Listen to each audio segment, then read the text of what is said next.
We've all been there. You got your amp dialed in, your rig's crushing, and you're ready to lay some killer guitar tracks. So all you got to do is throw a microphone in front of a speaker and hit record, right? Right?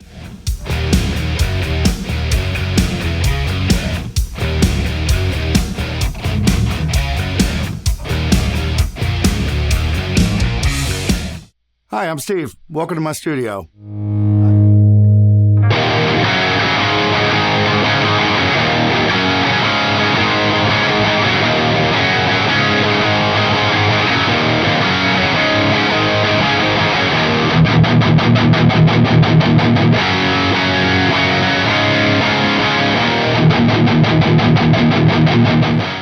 I get a fair amount of comments on my videos, commenting on the guitar sounds, asking about my signal path, and what I'm doing to capture these great sounds. The truth is, it's no secret, there's no tricks. I'm just blessed to have found a miking scheme that really captures what I want. When I set up to record, I want to try to capture that amp in the room sound and vibe. As a guitarist, it's easier for me to dial in the right sound if I'm hearing what I would hear sitting in front of the speaker cab. And believe me, it took a lot of trial and error to find what works for me. Now, to begin with, when I'm dialing in my mic levels, I like to shoot for somewhere between -6 and -9 dB. I know this goes against a lot of conventional wisdom, but I like to hit the preamps kind of hard, and then I'll bring the individual clips down to around -15 when it's time to mix. Now, for this video, I'll be using one of my custom Strats. I did a video on these with all the specs. You can find it in a video right up there, and I'll put the link in the description. I'll be playing through the aforementioned JCM 2000 DSL 100, and that's going into a Bogner 412 cabinet loaded with Celestion Vintage 30 speakers. Also, all of the mics are right up against the grill cloth. Okay, I'm going to put on my glasses now so I can actually see what I'm doing here. Okay, so to begin with, I'm using a Shure SM57 and a Sennheiser MD421. The 421 is the U5 revision. Now, these are a little bit older, but I tend to prefer the sound of these over the new ones. I'm going to play a little something. This is just the SM57.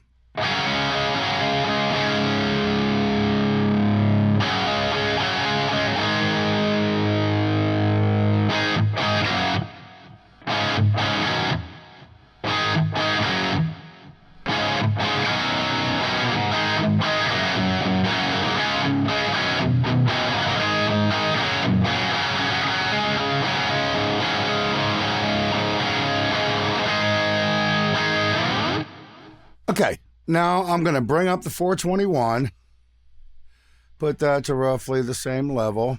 I'm going to mute the 57. I'm going to play with the 421, and then I'm going to switch between them so you can hear the subtle differences.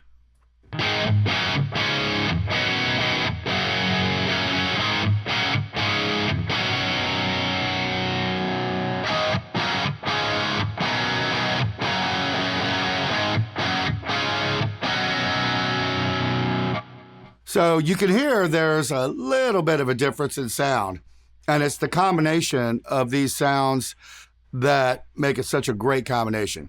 Now, both mics are pointed right at the spot where the dust cap meets the rest of the speaker cone. This is a well-established sweet spot for guitar cab miking, and I think it works great. If it sounds a little bright to you, you can either turn down the high end in your amp, or you can move the mics away from center. The farther away from center you go, the darker it'll sound. Now, something I need to point out here is phase alignment. With this kind of a miking scheme, whenever you have multiple mics up close to the amp, you want to make sure the diaphragm of the mic is exactly the same distance from the speaker cone as the rest of the mics. Otherwise, the sound from the speaker hits the mics at a different time and can throw things all out of whack. Now, I'll demonstrate this. I'm going to turn the 421 down, and in console, I'm going to flip the phase.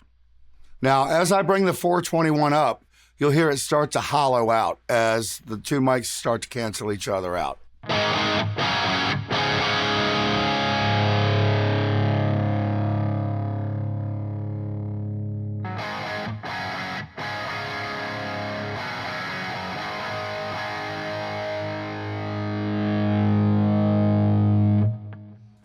You can hear it got louder as I brought the 421 down. Now I'm going to flip the phase, bring the 421 back up. Flip it out of phase again.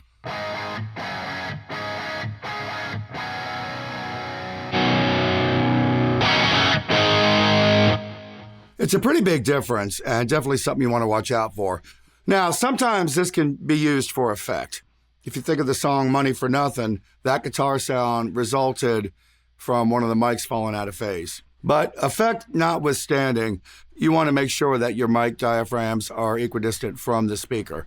There's a ton of great information on the internet, and I highly encourage you to dive in and learn as much as you can about it. Now, when blending microphones, the secret is to get the mic levels relative to one another just right. Now, for me, when I'm blending a 57 and a 421, I tend to like the way it sounds with the 421 2 to 3 decibels below the 57. So I'm going to bring the 421 minus 2.7. And here's what you got.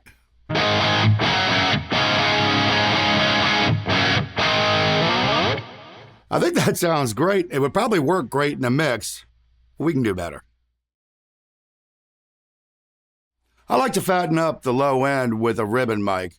Now for this setup, I like to use the VR1 from SE Electronics. This mic was put on my radar from Trace Davis at Voodoo Amps. Dude's my tone mentor, seriously. It's a great sounding ribbon mic. It's full bodied, but it's not as boomy or woofy as some other ribbon mics. Now, I also place this mic right up against the grill cloth, and it's roughly where the dust cap meets the rest of the speaker cone. But for this mic, the positioning isn't quite as important, because I'm not looking to get anything out of the mids or highs. I mean, the 57 and the 421 do a great job of that. And remember, get the distance as close as possible to the other mics so you can avoid any phase issues. Okay, so I'm going to push the ribbon up here, and first I'm going to mute the other two. Okay, this is the ribbon mic on its own.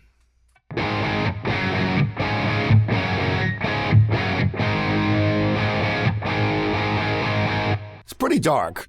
Now I'm going to mute that. I'm going to play a little bit with the 57 and 421, and then I'll kick the ribbon mic in and you can hear the difference.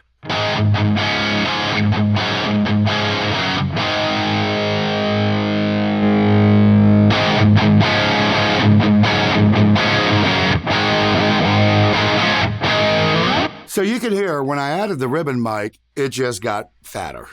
Now with the ribbon, it sounds great like that, but if you have too much of it, it can interfere with some of your other low-end instruments. So I'm going to bring it down, and you really won't hear too much of a difference.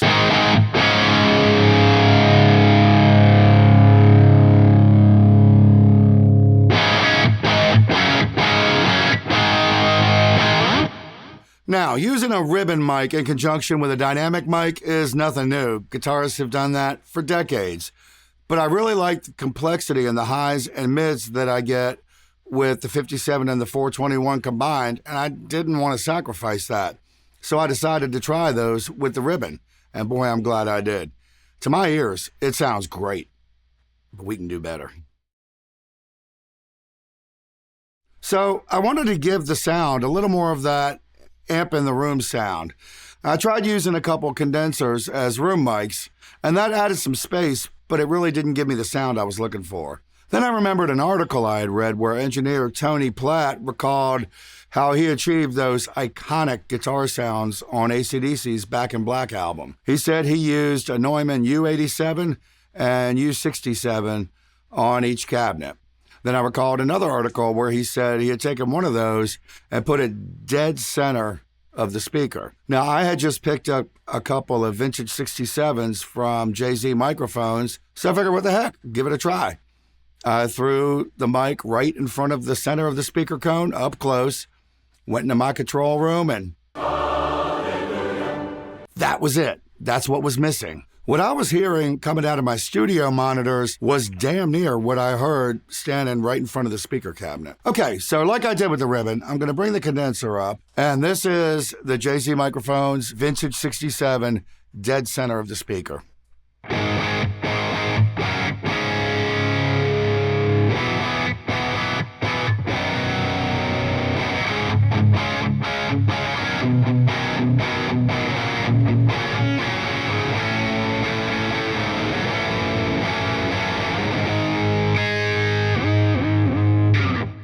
Now, just as with the ribbon mic, too much of this can be overbearing of your sound. So this also, I like right around 3 dB below the level of the 57. So now I'll play a little bit and then I'll bring in the condenser and you'll hear the sound start to fill out, sort of gel together. To me, the condenser kind of ties everything together into one cohesive and huge guitar sound.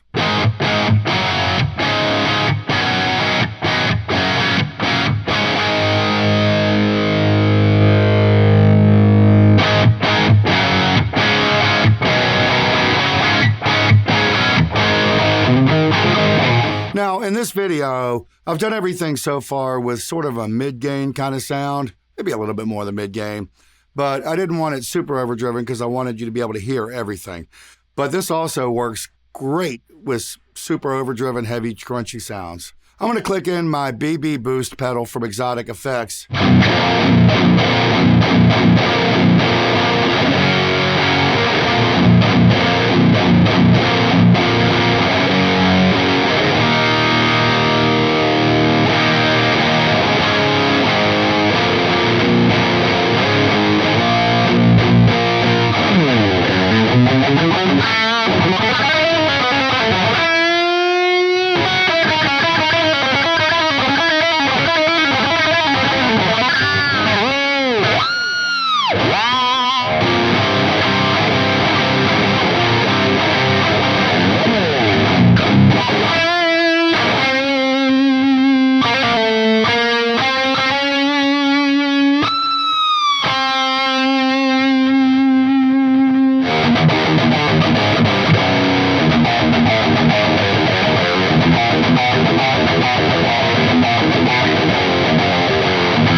Miking a guitar amp, or any instrument for that matter, is never a one-size-fits-all proposition.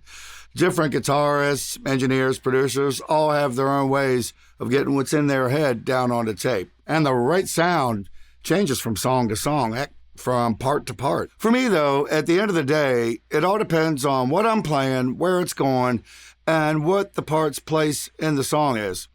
Sometimes I might turn one or two of the mics off. Sometimes I'll just use one of them. And remember, a lot of groundbreaking guitar sounds were forged with just throwing a 57 in front of an amp and hitting record. But with this miking setup, I rarely have to go in and move and replace microphones, and that's a good spot to be in. So, do you have any special miking techniques? If so, let me know in the comments below. And as always, like and subscribe. Thanks for watching. I'll see you next time.